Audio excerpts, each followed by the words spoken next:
क्या आपने कभी सोचा है, एक देव ने अपनी पूरी शरीर पिघलाकर पूरी पृथ्वी को बचाया था, और वो कोई और नहीं, स्वयं शिव के रुद्र अवतार थे।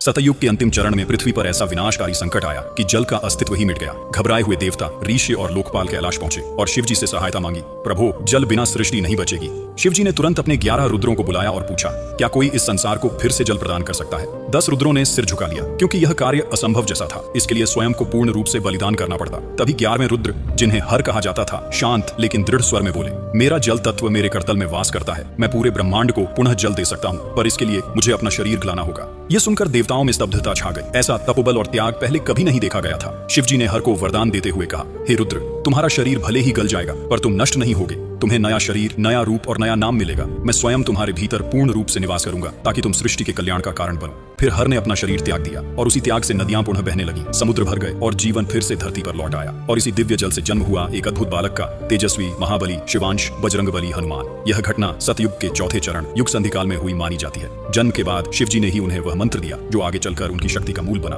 राम नाम का जप। आगे चलकर त्रेता युग में पवन पुत्र हनुमान ने केसरी नंदन के रूप में जन्म लिया, और वे राम के भक्त बनकर उनके साथ छाया की तरह रहे। इसीलिए कहा जाता है, हनुमान का जन्म सिर्फ एक चमत्कार नहीं, बल्कि स्वयं सृष्टि को बचाने वाला दिव्य पुनर्जन्म था। जय श्री राम।